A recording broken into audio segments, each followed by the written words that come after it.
next years. But her younger sister deliberately crashed it, then said, "Mom and Dad will make you forgive her anyway." They didn't expect her to go all the way this time. Subscribe and write where you're watching this video from. Aisha's world was built on quiet sacrifices. While others, her age, posted selfies in front of brunch plates or passport stamps, Aisha counted coins and jam jars and clocked into double shifts. She was the kind of woman who made lists for her lists, who checked sales circulars before buying a carton of milk, who quietly sidestepped every impulse in favor of the bigger picture. That picture, a crimson 2024 Toyota sedan with leather seats, a sunroof, and not a single mile clocked in, had lived only in her dreams for years. But dreams don't pay down payments. Hard work did. She had started saving the year she turned 20, with a part-time job at a local cafe and a full-time course load. Back then, her classmates took out loans to travel, spent freely on electronics or new clothes, and laughed at the idea of saving for something as boring as a car. Asha didn't laugh. She walked. She took the earliest buses and the longest routes to work and school, pouring every extra dollar, tip money, holiday bonuses, even birthday cash, into a growing, sacred fund she kept separate from everything else. Her friends drifted, her phone stayed outdated, but her vision never wavered. Now, at 27, she stood in the fluorescent-lit dealership, pen in hand, listening to the rhythmic tapping of keys as the final paperwork printed out. The salesman's voice faded into background noise as she reached out and touched the hood of the car. Her car. It was all hers. Every inch of the metallic red shimmer, every corner of the pristine black interior, every pixel of the dashboard display. None of it borrowed, none of it gifted, and certainly none of it stolen. She had earned this. She inhaled the scent of new leather and plastic, a scent more intoxicating than any perfume. When the salesman handed her the keys, she didn't squeal or jump. She simply smiled, quietly and fully, as if holding the sun in her hand. Pride settled in her chest like warm cement, heavy, solid, unshakable. She slid into the driver's seat and adjusted the mirrors like a ritual. The car started with a soft hum. As she pulled out of the lot, she resisted the urge to cry. It wasn't just a car. It was proof that she mattered, that her efforts meant something. The drive home was smooth, almost surreal. She avoided potholes with reverence, drove 5 miles under the limit, and parked at a careful angle in front of her parents' house, where she was still living while saving for her next goal, a place of her own. She sat in the car for a full minute before stepping out. The setting sun caught the shine of the hood, and for a moment, she imagined herself in a different life, one where she was celebrated for her achievements, one where the people she loved most truly saw her. Her mother opened the front door before she reached it, wiping her hands on a kitchen towel. "You're late," she said, peering at her with that familiar look, equal parts disapproval and distraction. Her father stood behind her, sipping tea from the same mug he'd used since Aisha was a child. "I wanted to show you something," Aisha said, her voice light. They followed her to the driveway, her mother's expression neutral, her father squinting. "New car?" he asked. "Yes, just picked it up." "Well," her mother said, adjusting her glasses, "I suppose it's about time. That old thing you've been driving looked like it was about to fall apart." Aisha nodded. She didn't expect balloons or applause, but some part of her had hoped for more than tepid commentary. Still, she smiled. It wasn't about them. It never had been.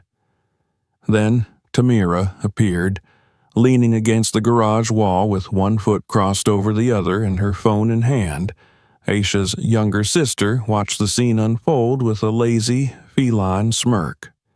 Dressed in designer athleisure, nails freshly done, and not a care in the world, Tamira exhaled loudly as she straightened and sauntered over to the car.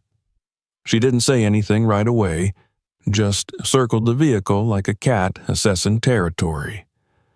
"Nice ride," she finally muttered, peeking through the driver's window.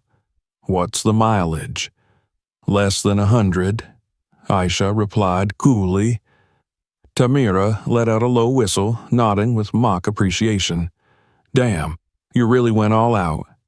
Aisha stayed quiet. Tamira turned, her gaze sharp. "Let me take it for a spin." "No," Aisha said instantly, her tone firm but calm. Tamira blinked, momentarily surprised. Then she laughed. "Come on, girl, don't be stingy. Just around the block." "No," Aisha repeated. "I just got it. You're not driving it." Tamira rolled her eyes with exaggerated dramatics. "Lord, you act like I asked to borrow your kidney." "It's not up for debate," Aisha said. "This isn't something I'm willing to share." The words hung in the air like smoke. For a moment, Tamira stared at her, the corners of her lips twitching, and then she gave a little shrug and stepped back. But there was something in her eyes, an amused, calculating gleam that put Aisha on edge. She knew that look. She'd seen it for years, usually moments before Tamira broke something and expected someone else to clean it up. Dinner that night passed with quiet tension. Their parents talked about their church fundraiser, about the weather, about nothing at all. Tamira didn't mention the car again, and Aisha didn't bring it up either. She kept the keys on her at all times and parked a little further down the block, away from temptation. She trusted no one. Still, unease lingered. The following days passed in a blur of errands and work, but the glow of ownership remained. Even the exhaustion from her 2 jobs felt lighter now. She had done something for herself, finally. Each morning, she passed her car in the driveway. She felt that same burst of joy. She would rest her hand on the hood like she was greeting an old friend, open the door gently, drive with focus and care. It wasn't just a car. It was a physical manifestation of her tenacity. But under that joy was a thin layer of anxiety she couldn't shake. Tamira had barely commented on the car since their initial interaction, which for her was strange. She thrived on attention, on poking at boundaries until something broke. Her silence was not peace, it was plotting. One night, after a late shift, Aisha came home exhausted. She set her bag down on the entryway table and dropped her keys beside it for what was supposed to be a minute. Just a minute to go upstairs, change out of her uniform, and splash water on her face. When she came back down, the keys were gone. Her breath caught. She sprinted to the door and yanked it open. The driveway was empty. Her car, her beautiful, earned, beloved car, was gone. The world around her went silent. She didn't scream. She didn't cry. She picked up her phone and dialed. Voicemail again. Voicemail again. Still nothing. 2 hours later, her phone finally rang, but it wasn't Tamira. "Mr. Anderson," the voice said, deep and even. "This is Officer Reynolds with the County Police Department. I'm calling about a vehicle registered in your name." Aisha's knees buckled. "There's been an accident," the officer continued. "The driver is unharmed, but the vehicle sustained significant damage." The driver identified herself as Tamira Anderson. She didn't remember leaving the house. One moment she was clutching her phone, the next she was standing behind flashing blue lights, staring at twisted metal and cracked glass. And there was Tamira, standing next to the wreckage, arms crossed, expression bored. Aisha walked toward her with a storm in her chest. Her voice didn't rise. It didn't need to. Her silence said enough. Tamira glanced at her, shrugged, and said, "That sucks. But hey, don't freak out. Mom and Dad'll make you forgive me." Aisha's world tilted, not because of the car, but because of the smirk on her sister's face, the audacity, the ease, the certainty that she'd face no real consequences. In that moment, something ancient cracked inside Aisha, something that had been stretched too thin for too long. She didn't speak. Not then. Not in the car on the way back. Not even when her mother opened the front door with a tired sigh and said, "We need to talk about all this anger, Aisha." Aisha simply nodded and began planning. This time there would be no forgiveness, only consequences. The following morning, Aisha sat on the edge of her bed, staring at the floor with a blank expression. The sunlight bled through the half-drawn blinds, illuminating dust particles in the air, but she felt none of its warmth. Sleep had visited her only in fragments, short, agitated bursts interrupted by the crashing image of twisted metal and the echo of Tamira's flippant voice. "That sucks. Don't freak out. Mom and Dad will make you forgive me." Aisha's heart had pounded against her ribs all night, not just from the pain of what had been done, but from what it represented. It wasn't only about the car. It was about years of quietly being pushed aside, expected to understand, to endure, to forgive, to be the mature one. It was about watching her sister float through life on cushions Aisha had never been offered. It was about being invisible unless there was something to be expected of her. She descended the stairs slowly, knowing what was waiting on the other side. Her mother was in the kitchen, back turned, frying something in a pan with exaggerated movements. Her father sat at the table, sipping coffee with that worn, distant look he wore whenever tension brewed. And Tamira? She sat slouched in the breakfast nook, scrolling her phone like nothing had happened. "And you want me to forgive her because she's my sister?" Her mother's voice hardened. "We're not asking you to forgive her. We're asking you to move forward. Family is more important than things." That was the mantra. Always. Family over feelings. Family over fairness. Family over justice. Aisha stood without a word and walked upstairs. She needed air again. Her phone buzzed when she reached her room. A text from Tamira. "Stop being dramatic. It's just a car. Mom and Dad said they'll handle it. Don't make this a thing." A thing. Aisha sank onto her bed and stared at the screen, letting the words etch into her bones. Her sister wasn't sorry. Her parents weren't sorry. She was the only one grieving, the only one expected to swallow her pride in the name of keeping the family intact. But for the first time in her life, Aisha didn't feel like preserving it. The cracks had become too wide, the silence too loud, and her sister's smirk too unforgettable. She stood, walked to her desk, and pulled open the drawer that held her insurance documents. There were rules for situations like this, guidelines, systems, consequences. Tamira had never met one she couldn't slip past, but Aisha was going to change that. Not tomorrow, not eventually, now. The silence in the house the next morning was dense, unnatural. Aisha could feel it pressing against her skin like the humidity before a summer storm. The air hung with something unspoken, something raw. Her parents moved quietly through the kitchen, carefully polite in the way people become when they know they've gone too far but aren't ready to apologize. Tamira was nowhere to be seen, but Aisha could hear the faint sound of her voice upstairs, talking on the phone, laughing.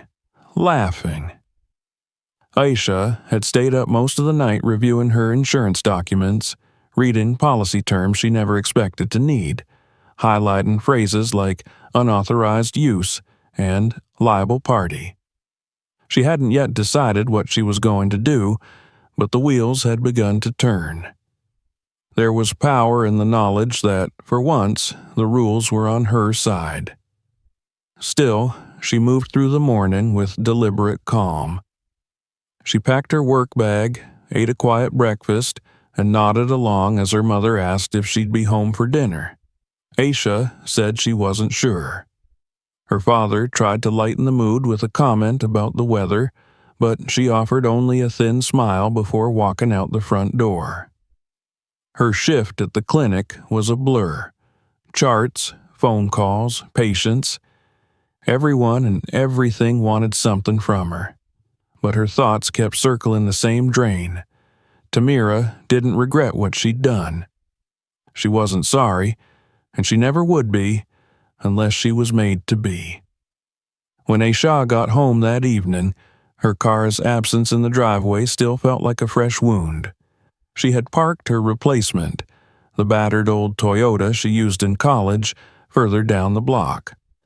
It wasn't out of paranoia, not entirely. It was distance, emotional and physical. Tamira greeted her at the door with that same irritating ease, barefoot and sipping a smoothie, as if the last few days had been nothing but a mild disagreement. Her nails were freshly done again, long and bright pink. "You look tired," she said with mock concern. "Still sulking about your car?" Aisha ignored her and walked past, setting her things down with controlled precision. She had nothing to say to someone who treated destruction like a joke. She went upstairs, closed her door, and turned on some music to drown out her sister's existence. Later that night, Aisha fell asleep earlier than usual. Her body was drained.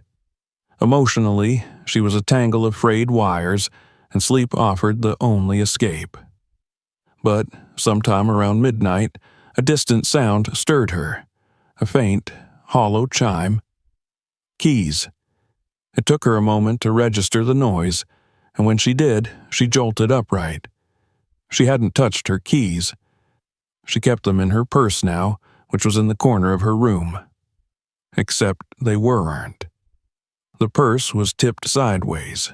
The keys were gone. Panic and fury fused in her chest as she rushed to the window. She caught only a glimpse, a red flash at the edge of the street, headlights sweeping into the dark, the roar of an engine rising in pitch. Her breath caught. It wasn't possible. But it was. Tamira had taken her backup car. The realization knocked the breath out of her. This wasn't miscommunication or an accident. It was theft. Deliberate, willful, cold. Aisha's hands trembled as she reached for her phone. She dialed, straight to voicemail. Again. Still nothing. She didn't cry. She didn't scream. She sat on the edge of her bed and stared at the wall, stunned by how far her sister was willing to go just to prove she could. To remind Aisha that her boundaries meant nothing in a house that had never respected them. The hours crawled by in painful slowness. Her parents didn't seem to notice anything unusual. When Aisha finally came downstairs at dawn, they were sipping coffee and discussing grocery lists. Neither of them had seen Tamira leave. Neither seemed concerned that she hadn't returned. "She's probably with friends," her father said when Aisha asked. "Don't be dramatic," her mother added. "You girls are too old for these games." Aisha didn't reply. She knew better now than to expect concern.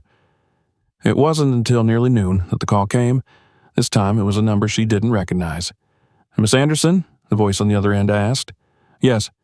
This is Officer Delgado from the city precinct. We have your vehicle. There's been an incident." Aisha's heart plummeted. "What happened?" The driver, identified as Tamira Anderson, ran a red light. There was a collision. "No injuries, thankfully, but your car has sustained significant damage. We need you to come down and confirm ownership." She didn't remember hanging up. She didn't remember the ride to the station. She only remembered standing there, numb, as an officer led her to the lot behind the precinct where her car now sat, or what was left of it. The front end was crushed, the bumper barely attached, the windshield spider-webbed with cracks. Tamira stood off to the side, arms crossed, wearing a bored expression and an oversized hoodie. She glanced up as Aisha approached but didn't say a word. Aisha didn't move for a long time. She just stared at the wreckage. Her backup car wasn't pretty, but it had been hers. It had survived college, grad school, snowstorms, and sleepless nights. It was a symbol of resilience. And now it was ruined, like the one before it. And still, Tamira said nothing. Not sorry, not even surprised. When they got home later that day, their parents finally reacted, but not in the way Aisha had hoped. "I just don't understand what's going on with you two," her mother said, pacing the kitchen.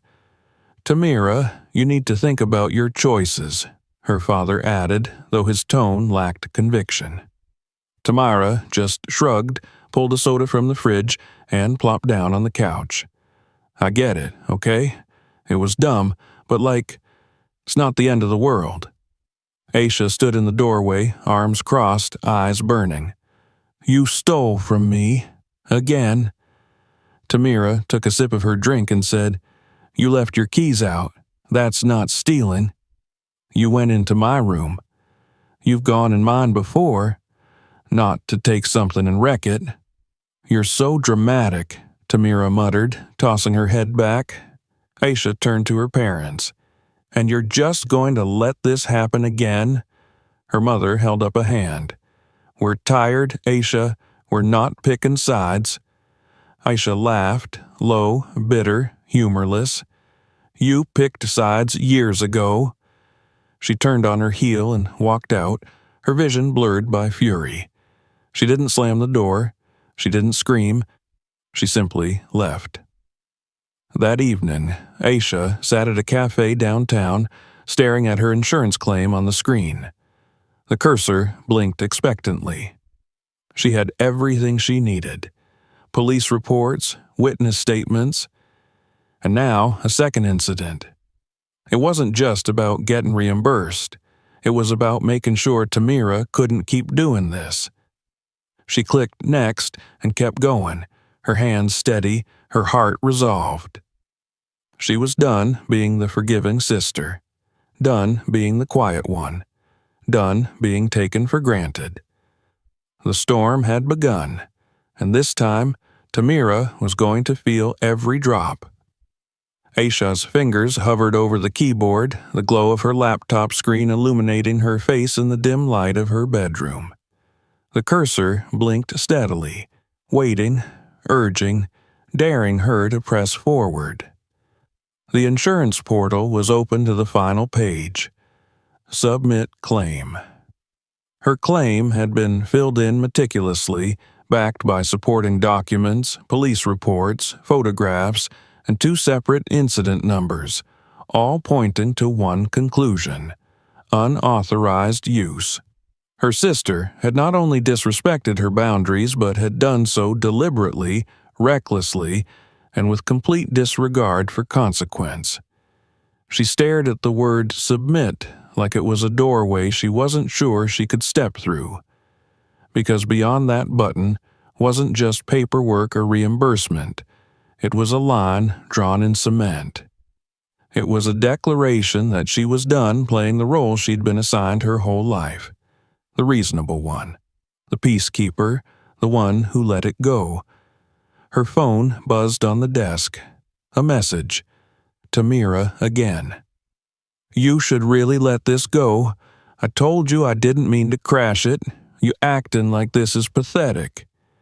Aisha read the text without reaction. Then, with one slow breath, she clicked submit. For the first time in weeks, she felt still. Not calm, not relieved, but still.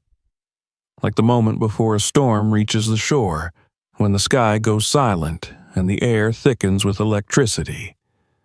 The next morning, the house was unusually quiet.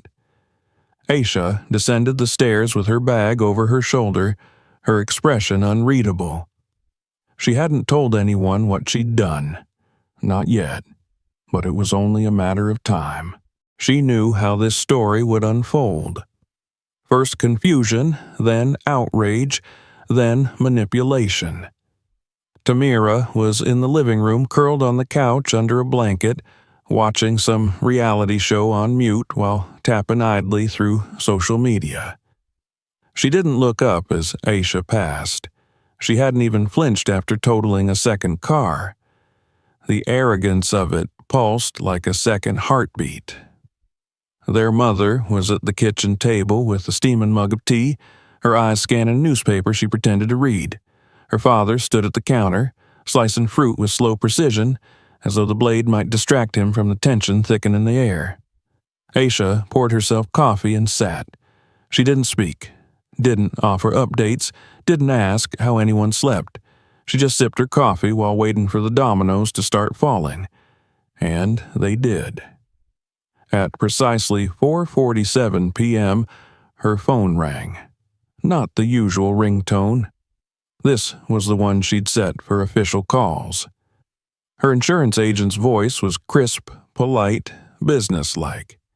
He confirmed receipt of the claim and informed her that based on the documentation she provided, full liability for both accidents would be transferred to the driver of the vehicle, Tamira Anderson. All damages would be charged under her name. Because the vehicles were not reported stolen but had been used without consent, the situation met the criteria for unauthorized operation, not grand theft, and thus remained a civil liability. Aisha thanked him and ended the call. By the time dinner was ready, she had already printed the finalized documents. She tucked them into a thick envelope and placed them beside her plate at the dining table. No fanfare, no warnings. The meal was typical: roasted chicken, mashed potatoes, green beans. Her mother served with quiet authority, her father said grace with his usual detached reverence. Tamira strolled in late, hair still damp from a shower, phone in hand. She didn't glance at Aisha as she slid into her seat, her smirk already forming.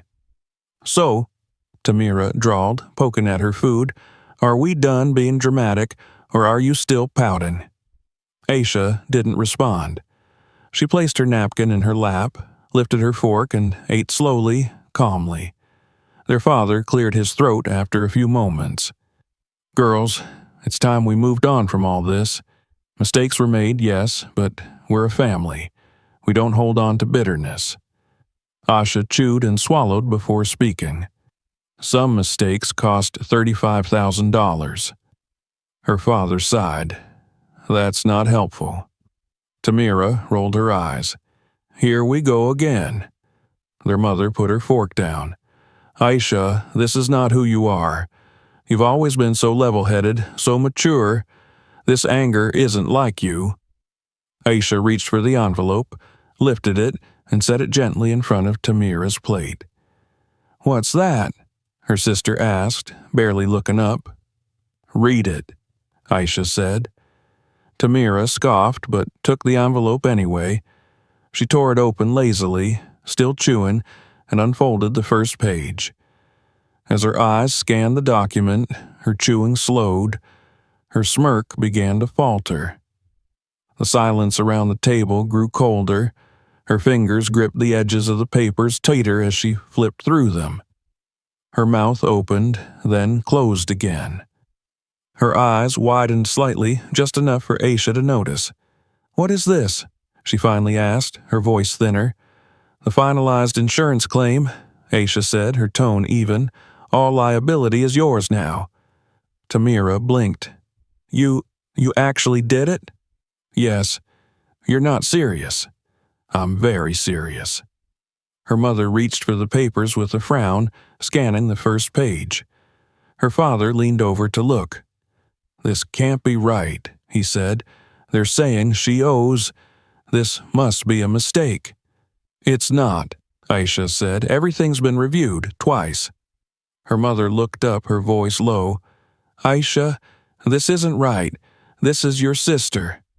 No, Aisha replied. This is the woman who stole from me twice and never once said sorry. This is the woman you raised to believe consequences don't apply to her. Tamira stood abruptly, the chair scraping loudly against the floor. Her face was red now, her jaw tight. This is insane, she hissed. You're ruining my life over a damn car? No, Asha said calmly. I'm finally protecting mine. Her father stood too, hands flat on the table. Asha, this will follow her for years. Her credit, her employment. You're talking about financial ruin. Aisha nodded. I know. Then how can you do this? Because, for once, Aisha said, standing slowly, I'm choosing myself. Tamira's hands trembled around the papers. You're just bitter, jealous even. Of what? Aisha asked. Your laziness? Your entitlement? Your complete inability to function without someone cleaning up after you? Her sister's face twisted with rage. You're heartless. No, Aisha replied. I'm tired. Their mother's voice cracked as she spoke again, trying to soften the room with maternal reason. We can work this out. This doesn't have to go through insurance. We can handle this in the FA. Miley. It already did, Aisha said, and you already chose who to protect. The conversation spiraled. Her father called her ungrateful. Her mother said she was being vindictive. Tamira accused her of betrayal, but Aisha stayed silent through most of it, her gaze steady, her voice rare and precise. She didn't yell. She didn't cry. She didn't ask them to understand. She didn't need them to. After the meal, she packed an overnight bag, not out of spite, out of peace. She needed distance. As she left the house, she passed her old bedroom window. Tamira stood inside, watching her, arms crossed, hatred etched across her face. Aisha didn't stop. She didn't wave. She didn't look back. The road ahead wasn't lit with resolution, but it was hers. And for the first time, that was enough. The morning after Aisha left the house, she stood alone on the sidewalk outside her friend Corinne's apartment, her small duffel bag hanging off one shoulder. She hadn't told anyone she was coming, not even Corinne, but the soft knock she gave on the door was answered within minutes. Corinne blinked at her in a bathrobe, her hair pulled into a lazy bun, a coffee mug in one hand. Aisha? She asked, her voice still hoarse with sleep. I didn't know where else to go, Aisha replied, forcing a small smile. Corinne stepped aside without a word and let her in. That was the kind of friendship they had. No questions, no explanations needed. Just presence. Aisha stayed in Corinne's spare room for 3 days. She didn't cry. She didn't rant. She simply existed in the quiet, answering work emails and going through the motions of her job. But inside, she was sharpening something. The silence wasn't numbness. It was focus. She was calculating now, not from rage, but from necessity. Tamira had violated not just trust, but something more intimate, her autonomy. And their parents had proven, beyond any doubt, that they would always choose the easier child, the louder voice, the prettier smile. On the second night, she received an email from the insurance adjuster. The claim had officially been finalized. The damages totaled $36,452. The payment responsibility had been transferred fully. There would be no impact to Aisha's credit, no financial burden. It was done. She read the number 3 times, let it sit in her mind like a stone at the bottom of a well. Then she closed her laptop and went to sleep, the corners of her lips twitching at the edge of something unfamiliar. Not joy, not satisfaction, something colder, something earned. It didn't take long for the message to reach her family. By the fourth day, her phone began buzzing constantly. Missed calls from her father, texts from her mother, one-word messages from Tamira that ranged from seriously to you better fix this. Aisha ignored them all. Then came the voicemail, one from her father that she listened to out of morbid curiosity. His voice was steady, but she could hear the strain behind it. He pleaded for her to call back, to think about what this is doing to your sister. He talked about family, about consequences, about how Tamira was not equipped to handle something like this. Asha almost laughed. She wasn't equipped? That had always been the excuse. Tamira wasn't ready. Tamira was still learning. Tamira didn't mean it. And who had to clean it all up? Not anymore. By the fifth day, Tamira showed up in person. It was early afternoon and Asha had just returned from the grocery store. Corinne was still at work. She was juggling bags in both arms when she heard the loud knocking. Sharp, urgent. She froze for a moment, then walked cautiously to the door. Through the peephole, she saw her sister, arms crossed, chin high, eyes wild with indignation. She opened the door slowly, letting it creak on its hinges, and stood in the doorway without a greeting. "You need to fix this," Tamira said immediately, her tone clipped and full of venom. "I just got off the phone with my bank. My credit score dropped 50 points overnight. 50. Aisha leaned her shoulder against the doorframe. That tends to happen when you cause $36,000 in damages. Tamira stepped forward, but Aisha didn't move. She wasn't letting her inside. "Are you seriously okay with ruining my life over a stupid car?" Aisha tilted her head. "You mean the one you wrecked? Twice? It wasn't on purpose. The first time, maybe not. The second time, you went into my room. You took my keys. You deliberately ignored everything I said. It was a mistake." "No," Aisha said. "It was a decision." Tamira's hands clenched at her sides, her breath coming faster. "You don't get it. This could cost me my job. I had a promotion on the line, Aisha, a real one. They're reconsidering it now because of my financial record. Do you know how humiliating that is?" "I imagine it's less humiliating than standing in front of your totaled car while your sister smirks at you," Aisha said evenly. "You seemed fine with that." Tamira's voice cracked. "I was scared, okay? I didn't know how to tell you. I thought you'd calm down. I thought—" "You thought Mom and Dad would protect you again, and they tried, but they couldn't this time." Tamira stared at her, eyes burning with something ugly. "You really hate me that much?" Aisha shook her head slowly. "No. I just finally loved myself enough to stop letting you walk all over me." For the first time, Tamira was silent. Not defeated, not apologetic, but silent. Aisha watched as her sister's mask cracked, not with guilt, but with fear. The real kind. The kind that comes when someone who's never been told no finally hears it.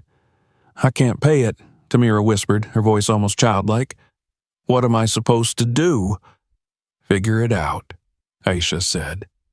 She closed the door. Behind it, she exhaled.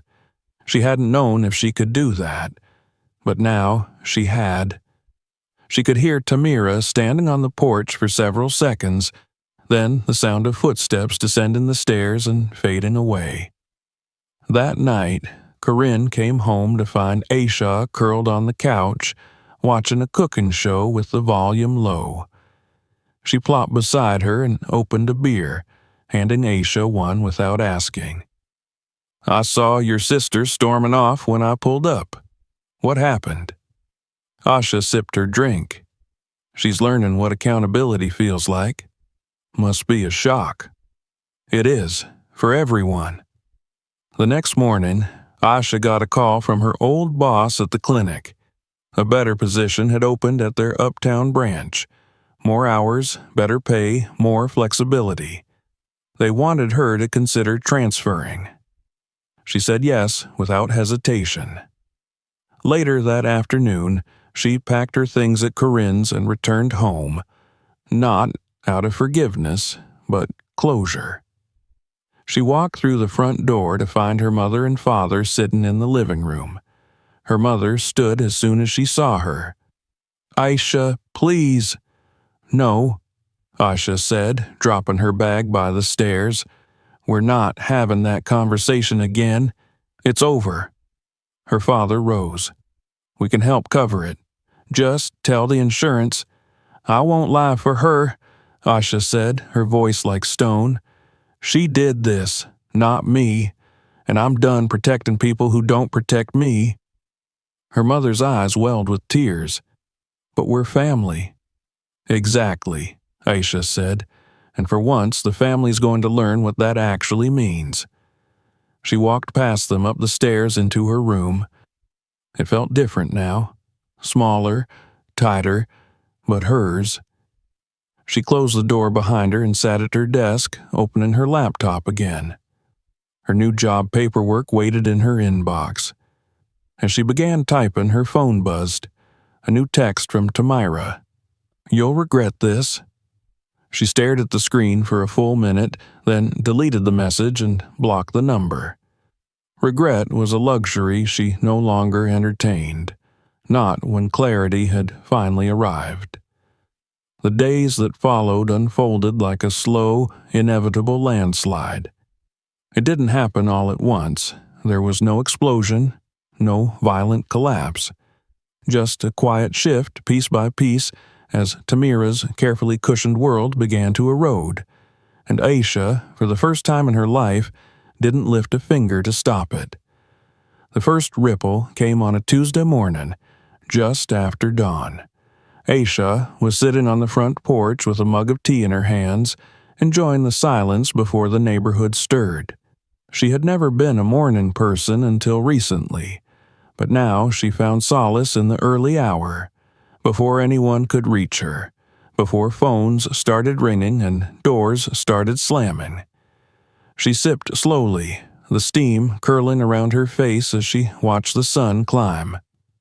Inside the house, her father was already awake, sitting at the dining table with a calculator and a stack of papers. Her mother stood behind him, silent, arms crossed, staring at the numbers with tight lips. Aisha didn't need to go inside to know what they were talking about. She'd heard them the night before, whispering in their bedroom. Discussions about refinancing, about dipping into retirement savings, about liquidating the small investment account they'd always promised would go toward future family travel. It stung to know they were considering bailing Tamara out again, but for the first time they were doing it with resistance in their voices, with consequence hanging in the air. Even they were beginning to see that this mess was not just a mistake, it was a pattern. And it was expensive.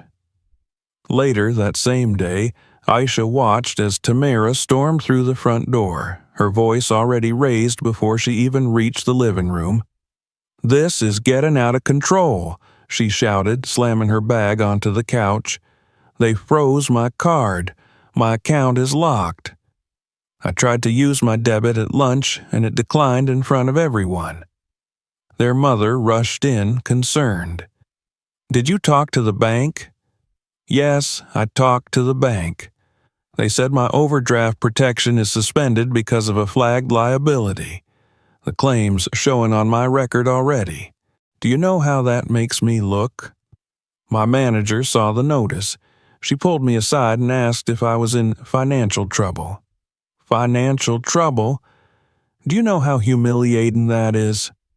Her voice cracked at the last sentence, and for a moment Aisha almost saw the child in her, panicked, confused, desperately trying to maintain control of a situation that was rapidly slipping through her fingers. But then the mask returned and the rage followed. She turned to Aisha, who had just entered the room silently, arms folded, their eyes locked. "This is your fault," Tamira hissed. "You did this. You wanted to see me suffer." "I wanted to see you learn," Aisha replied coolly. "There's a difference." "You're so smug," Tamira snapped. "You think this makes you better than me?" "No," Aisha said, her voice firm, "but it makes me free." Their parents stood frozen, caught in the middle, too afraid to interfere, too complicit to escape it. For days after that, Tamira's unraveling continued. Aisha witnessed it not with satisfaction, but with sobering clarity. It began with the credit agencies calling the house. Then came the panicked letters from her bank. She had stopped opening them after the third envelope, stuffing them into drawers like that would make them disappear. Then her job started to change. Subtle at first, fewer responsibilities, emails that used to come directly to her, now looping in others. Then came the meeting with HR. Aisha didn't hear the details, but she knew something was said. Tamira returned home that night with red-rimmed eyes and trembling hands. She didn't speak. She went straight to her room and closed the door. That weekend, Aisha was in the kitchen when she overheard Tamira's voice through the wall. It was muffled, but angry, escalating. "I don't have that kind of money, Marcus. I told you already.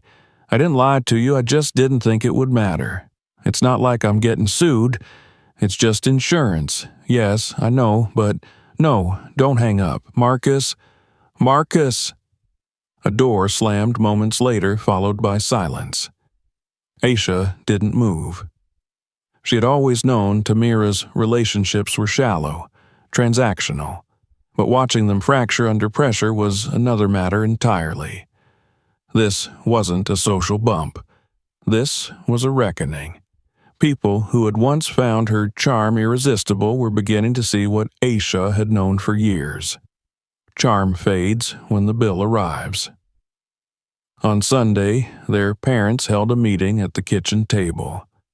Not formally, but the kind where they both sat down at once, weary and rigid, inviting Aisha and Tamira to join with their eyes alone. "We need to talk," their mother said. Tamira sat with her arms crossed, her expression pinched and hostile.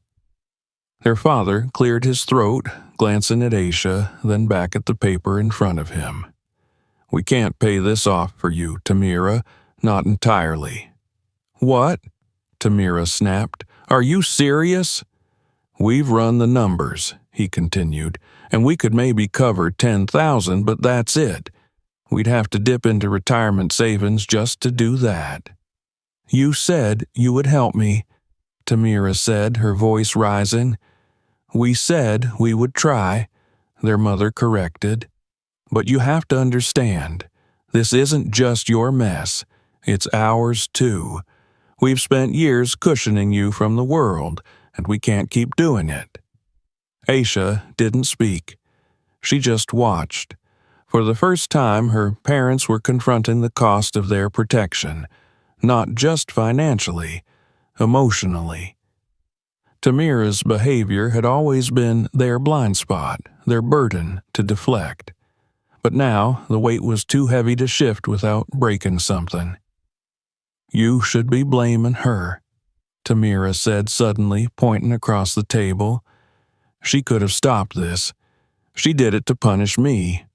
"I did it," Aisha said evenly, "because you never once apologized. Not for the car, not for stealing, not for laughing in my face. You acted like it was nothing." Tamira stared at her, something sharp and dangerous in her eyes.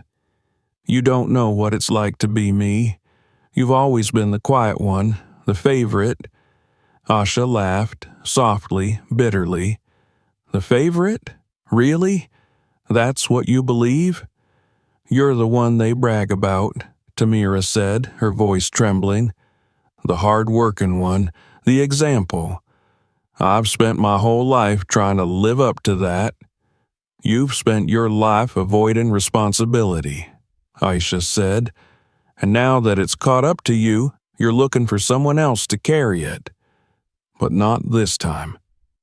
Their mother closed her eyes, her face drawn with grief. Enough, both of you. But the words felt hollow. There was no fixing this, no simple reset. What had broken between them was deeper than a car, deeper than insurance. It was the realization that love without accountability was just indulgence. And indulgence, like credit, always came with interest. That night, Tamira didn't come home. She returned the next morning looking ragged, her hair undone, her clothes wrinkled, her eyes haunted. "I think Marcus is done," she said to no one in particular. "And I just got a call from the leasing office. My apartment application was denied." Aisha looked up from her coffee. "They check financial history now." Tamira didn't reply. She just walked upstairs. Days passed like a procession of quiet reckonings, letters, phone calls, awkward silences. Their parents grew more reserved, speaking less, retreating into themselves. Aisha stayed focused on her job, on her routines, on her peace. But sometimes at night, she sat by the window with a blanket over her lap and stared out at the street, wondering if this was what justice felt like. Not triumphant, not cruel, just real. Because sometimes justice wasn't loud. It was quiet, unforgiven, and earned. The days following Tamira's unraveling became quieter, not in the peaceful way Asha had always longed for, but in the way silence settles in a room where something important has died. There were no more slammed doors, no high-pitched demands from the kitchen, no desperate calls from their parents echoing through the house. The drama had burned through its loudest phase, leaving behind the ash of what once was a carefully maintained illusion, that this family had balance, that there was equality between sisters, that love was given freely and fairly. Now that illusion was shattered. Aisha moved through the house like someone visiting a museum of memories. She no longer flinched when passing her parents in the hallway, no longer avoided the breakfast table in the morning. She simply existed, calm and controlled, her spine straighter, her steps more measured. Every day, she left for work at the uptown branch of the clinic where she had recently transferred. New office, new responsibilities, better pay, and a sense of recognition she had never experienced at the old location. Her co-workers respected her without expecting her to overextend herself. Her supervisor consulted her on schedules, asked for her opinion during meetings. She was no longer the background figure keeping things afloat. She was seen. That first paycheck after the transfer felt like more than just income. It was validation. One Saturday morning, Aisha sat at the small desk in her bedroom, organizing bills and updating her budget spreadsheet. The numbers felt less suffocating now, the pressure less crushing. Even with 2 destroyed cars behind her, her finances had survived intact. She could start saving again. Not just for another vehicle, though that would come, but for her own place, a space without inherited silence, without obligation. She heard footsteps outside her door and paused, waiting to see if they would pass, but instead a knock. Soft, hesitant. It was her father. He stood in the doorway, not stepping inside, not with the authority he once carried. His shoulders were slightly hunched, his eyes tired. "Do you have a moment?" Aisha nodded. He entered slowly and sat in the chair across from her desk. For a long time, he said nothing. Then, finally, he exhaled, "I owe you an apology." She blinked, unsure whether she'd heard him correctly. "I've spent years telling myself that I was being fair," he continued, not meeting her eyes, "that treating your sister differently was about her personality, her struggles, that you could handle more because you were stronger. I told myself that meant I respected you, but what I really did was leave you alone." Aisha felt something shift in her chest. Not forgiveness, not yet, but something like the beginning of release. Her father rubbed the back of his neck. "I let her believe that nothing she did was serious. And I let you believe that no matter how much you gave, it was never enough to be acknowledged. That was wrong." Aisha folded her hands on the desk. "Why now?" He looked up at her finally. "Because I saw her face the night she realized no one could protect her anymore. And I realized that you've been standing on your own this whole time, and we never once thanked you for it." Aisha didn't speak. She couldn't trust her voice just yet. He rose slowly, placing a hand on the edge of her desk.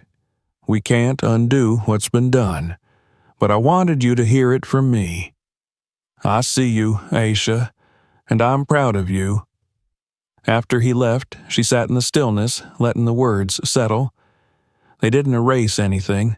They didn't rebuild what had been damaged, but they mattered. That evening, Aisha went for a walk. The air was warm, heavy with the scent of summer flowers blooming along the sidewalks. She walked without direction, letting her feet decide the route, the sound of her breath syncing with the rhythm of her steps. As she passed a row of parked cars on a quiet residential street, she paused in front of a sleek gray sedan. Not new, not flashy, but solid. Clean lines, reliable make. A for sale sign sat on the windshield.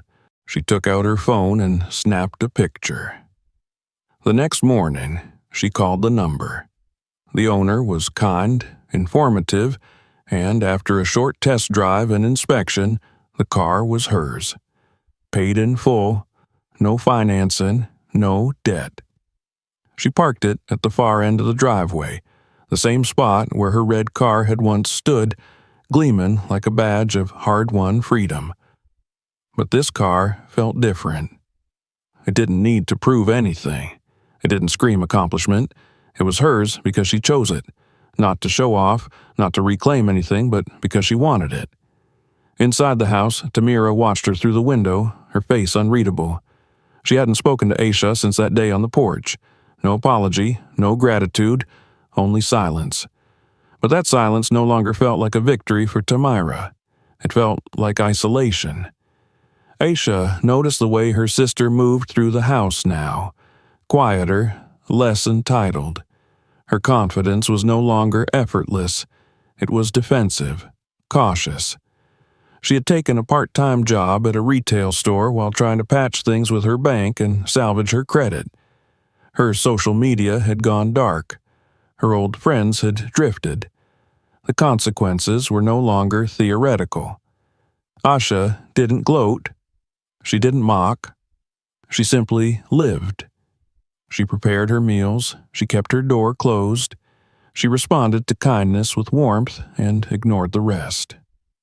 Her mother began knocking before entering now. She asked questions about Aisha's day with genuine curiosity. She listened when Aisha answered. The change was subtle but real. One Sunday afternoon, Aisha returned from the grocery store and found her mother in the kitchen, chopping vegetables. "I thought I'd make your favorite today," she said, not turning around. Aisha placed the bags on the counter. "Gumbo?" Her mother nodded. "Haven't made it in a while." Aisha unpacked quietly, pulling out spices and setting them near the stove. For a while, they worked in tandem. No lectures, no tension, just the rhythm of food being prepared and history being sifted through, without needing to be spoken aloud.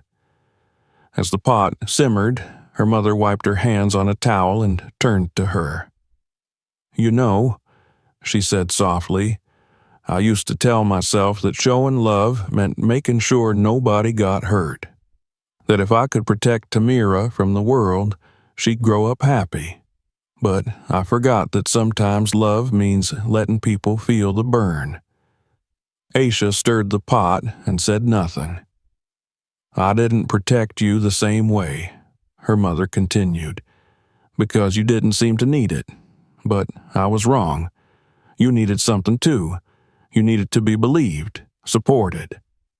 Asha looked at her mother then, not with anger, but with clarity. "I needed to be respected."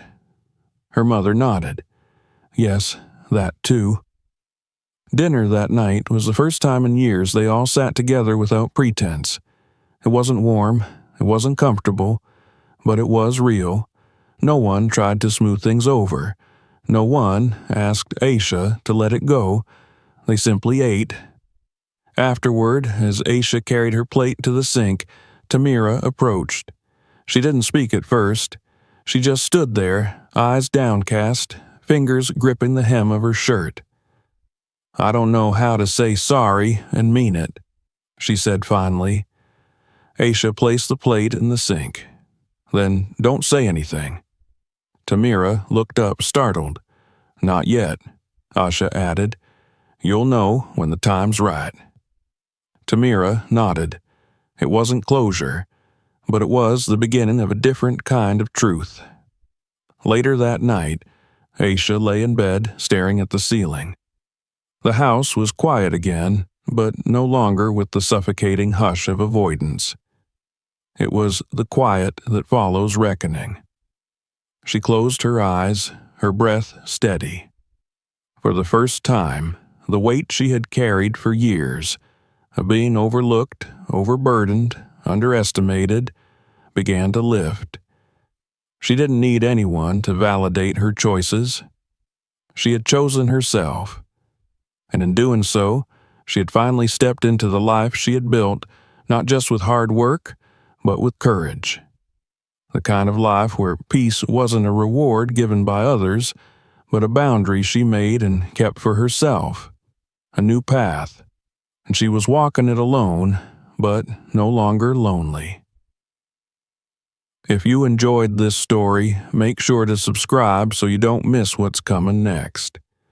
Check out the other videos on the channel for more powerful stories like this one. And if this one moved you,